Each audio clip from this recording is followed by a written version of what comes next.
Hello, I'm Demi coming from Robotics Network. I'm here with Team 19116 VV Robots with Adeline and Adrian. They have an incredible robot. They are also ranked the first in the Southwest League tournament, and they also have a 15 sorted artifact auto.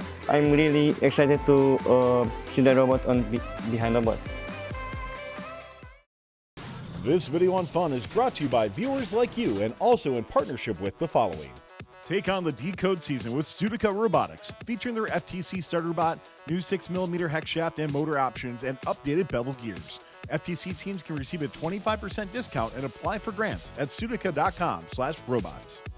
For over 100 years, Kettering University has offered a better education because from day one, that education has been built on hands-on, co-op learning. Kettering's impressive alumni network includes founders, presidents, CEOs, and frontrunners who have a reputation for transforming industries with their resolute leadership. Apply today at kettering.edu/first. So, coming to this season, what was your strategy? Did you want to focus more on motifs or on cycles? Okay, so we wanted to focus more on the cycles.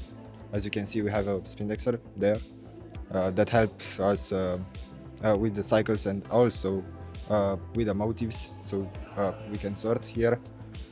So we choose this strategy because in the autonomous period we can sort the balls very fast, even though we intake slower, and in the teleop period we can also shoot very fast cycle times. Now, could you walk me through your intake?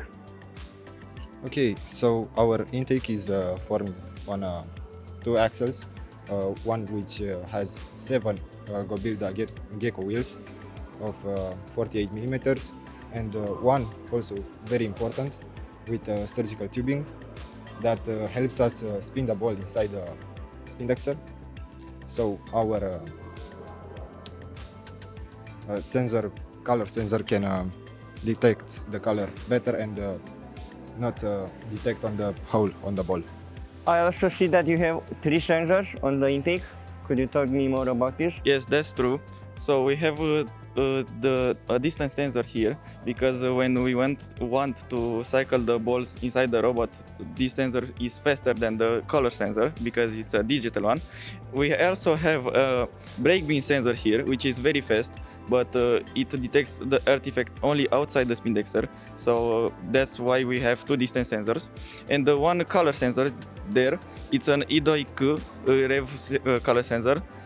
We use that for sorting, and we have 2 separate modes. One for intake, one for normal intaking, detecting the colors, and one for unsorted intaking, which is very fast. Yeah, that's really awesome. But now I see that you have some kind of tape on the intake. Could you tell me why did you choose it? So this year on the ramp, it's some plastic bands from like gymnastics. We use that for a better grip on the ramp because the 3D printed part is very shiny and does not grip. Yeah, now could you tell me more about your Spindexer? I see that it is really fast and it's working really well.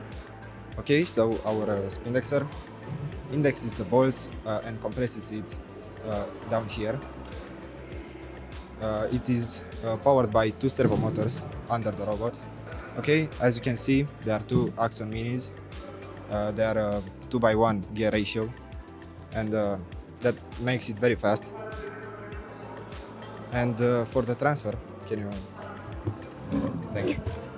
For the transfer here, we have actually 3 Omni wheels, 2 down here from Gobilda.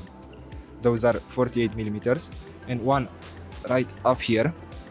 This is from Andy Mark, and those 3 form a triangular shape, and it helps us transferring the ball faster to the shooter.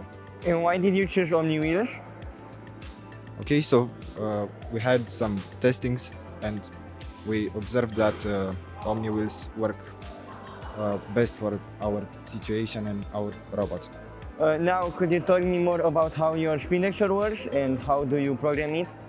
Okay, so our Spindexer has a ref true bore encoder, so we can run it in dual mode, position mode or continuous mode, which we use that for unsorted, the continuous mode to shoot the balls very fast, and the position mode for the unsorted, for the sorted shooting. Yeah, that's really impressive. Now, could you tell me more about your Outtake? How many degrees of freedom does it have and Okay, so our Outtake is on a lazy sun bearing. This has 360 degrees of range, 180 on each side, here and here. And yeah, it has a shooter with a variable hood. We program it so the hood changes based on the distance and the RPM of the shooter to compensate for the drop of RPM when the ball comes in. And we also have a limelight used for localization if the driver shows that the robot starts to throw over the balls to the goal.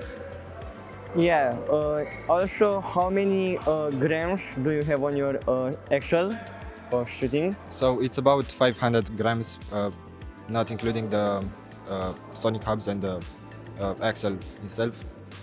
Yeah. Also, I have that you have some climb mechanism that you can lift your robot. Could you tell me more about it? Okay, so we have a PTO mechanism, which takes the power from the motors from two wheels on each side and puts it on an axle that powers some sliders.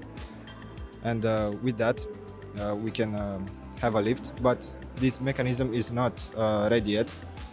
We have to design the plate that we have on the ground. Also, we have a ratchet system. We actually cut two keys for this system. Yeah, that's really cool. Now, can you tell me about your problems that you had during programming the robot and the robot itself? Okay, sure. So our biggest problem this year was the pinpoint losing its heading. We observed that the losing of heading was because of the vibration of the shooter, because the pinpoint was installed right here, so it has very much vibration.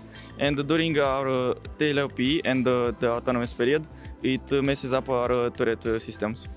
Yeah, also could you tell me more about your automatizations and sequences in TLP? Yes, so when the driver is in intake mode, the robot starts intaking the balls automatically.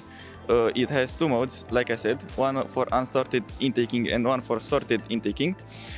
After it is done, the shooter starts up. The shooter is started all the period of the autonomous and the TLP. The turret is also active always. But the driver can press a button and lock the turret to a predefined angle. So if the encoder or something went wrong, it can be all done automatic manual. Yeah, thank you VV Robots. Your robot was really impressive. I am really looking forward into seeing you at next competition, especially the Southwest League tournament. I was David reporting from Fun Robotics Network. Thanks for watching. Don't forget to like, subscribe, and click the bell to stay up to date on future fun videos. For over 100 years, Kettering University has offered a better education because from day one, that education has been built on hands-on, co-op learning. Kettering's impressive alumni network includes founders, presidents, CEOs, and frontrunners who have a reputation for transforming industries with their resolute leadership. Apply today at kettering.edu/first. Take on the DECODE season with Spindexer Robotics, featuring their FTC starter bot, new 6mm hex shaft and motor options, and updated bevel gears. FTC teams can receive a 25% discount and apply for grants at spindexer.com/robots.